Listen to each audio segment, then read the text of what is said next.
बिहार के deputy CM Tejashwi Yadav मंगलवार को दिल्ली में कथित नौकरी के बदले जमीन घोटाले मामले में ईडी के सामने पेश हुए। पूछताछ तो लगातार जांच एजेंसियों के द्वारा की ही जा रही है। जो हालिया घटनाक्रम है वो भी सभी के सामने ही है। हम लोग नहीं चाहते हैं कि जांच एजेंसियों पर सवाल उठाया जाए, क्योंकि उनके ऊपर एक बहुत बड़ी जवाबदेही है। देश के स्तर पर किसी भी मामले की जांच करके स्पष्टता सामने लाए, सच्चाई सामने लाए। लंबे समय से यह मामला चल रहा है। इतने वर्षों में भी अगर जांच एजेंसियां तथ्यों को सामने नहीं लेकर के आई हैं तो यह भी संदेहास्पद है। पहले जब आरजेडी के लोग हमारे साथ नहीं थे और अब जब चले आए हैं, दोनों स्थितियों में अंतर हो गया है। जब से चले आए हैं तब से पूछताछ और बाकी चीजों में कार्रवाई में तेजी हो गई है। केरल के वायनाड में राहुल गांधी पहुंचे। उन्होंने कहा कि एमपी सिर्फ एक टैग या पद है। बीजेपी मेरा टैग, पद और घर ले सकती है, वे मुझे जेल में डाल सकती है, लेकिन वे मुझे वायनाड के लोगों का प्रतिनिधित्व करने से नहीं रोक सकती। ये जो भी घटनाक्रम हुए उनमें संदेह तो उत्पन्न होता ही है। अभी भाजपा के एक सांसद जो गुजरात से आते थे और एक कथित मामले में आरोपी साबित हुए, कन्विक्टेड हुए, तो इतने दिन लग गए कार्रवाई होने में। राहुल गांधी जी के मसले में जो तेजी सरकार ने दिखाई है वो दर्शाता है कि विपक्ष के नेताओं से कहीं ना कहीं इनके मन के अंदर इनसिक्योरिटी है। तो आप किसी विपक्ष के नेता की आवाज़ को दबाने की कोशिश कर सकते हैं, उनके खिलाफ इस तरह की कार्रवाई कर सकते हैं, लेकिन जनता में जो एक्सेप्टेबिलिटी है उसको खत्म नहीं कर सकते हैं।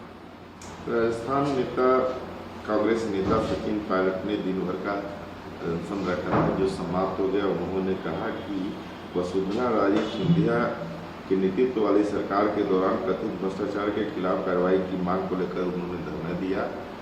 इसको लेकर के उन्होंने कहा कि ये सारे जो भ्रष्टाचार के मामले हैं पब्लिक डोमेन में है। मैंने 2 बार मुख्यमंत्री अशोक गहलोत को पत्र लिख करके कार्रवाई की मांग की थी। इसलिए कार्रवाई की जानी चाहिए ताकि लोग यह न समझें कि हम जो वादा करते हैं और जो हम करते हैं उसमें कोई अंतर है। देखिए, एक जनप्रतिनिधि की जवाबदेही होती है कि जनता से जुड़े बुनियादी मुद्दों को उठाना। लोकतंत्र में हर किसी को अधिकार है अपनी बातें खुलकर रखने का, लोकतांत्रिक तरीका होना चाहिए। कांग्रेस पार्टी का आंतरिक मामला है, चूंकि सचिन पायलट जी एक वरिष्ठ नेता हैं राजस्थान में कांग्रेस पार्टी की और उनकी ही वहाँ सरकार है। तो अभी क्या मजबूरी है कि उनको इस तरह से धरना देना पड़ा है या उपवास कार्यक्रम रखना पड़ा है और इस तरह से अपनी बातें रखनी पड़ी हैं, बेहतर कांग्रेस पार्टी के लोग बता सकते हैं। बाबरी मस्जिद विध्वंस पर भाजपा नेता चंद्रकांत पाटिल ने कहा था कि उस समय शिवसेना के एक भी नेता बाबरी मस्जिद विध्वंस में नहीं शामिल हुए थे। इसको लेकर के वहाँ राजनीति तेज हो गई है। उद्धव ठाकरे ने एकनाथ शिंदे पर सवाल खड़े करते हुए कहा या तो आप इस्तीफा दें या फिर चंद्रकांत पाटिल से इस्तीफा लें। देखिए, वहाँ जो आपसी खींचतान है शिवसेना या उनसे जो गुट निकल कर बना है उनमें या भारतीय जनता पार्टी के लोगों में, वो सब कुछ सामने है, सर्वविदित है।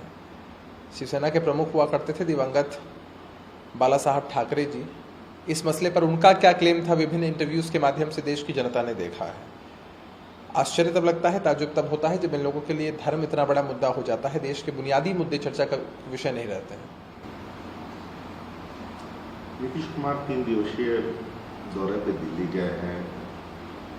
कांग्रेस के नेता राष्ट्रीय अध्यक्ष मल्लिकार्जुन खड़गे से मुलाकात की बात है, सोनिया गांधी से मुलाकात की बात है, लालू यादव से भी मिलने की बात है, विपक्षी एकता की बात। नीतीश कुमार जी की प्राथमिकता में है कि कैसे देश के स्तर पर विपक्ष के सभी दल एकजुट हों, एक प्लेटफॉर्म पर आए, एक नीति निर्धारित हो और मजबूती के साथ 2024 के आम चुनाव को लड़ा जाए और ये सुनिश्चित किया जाए कि 2014 वाले 2024 में नहीं आएंगे। इस क्रम में उनकी मुलाकात, बातचीत लगातार विपक्ष के प्रमुख नेताओं से होती रहती है।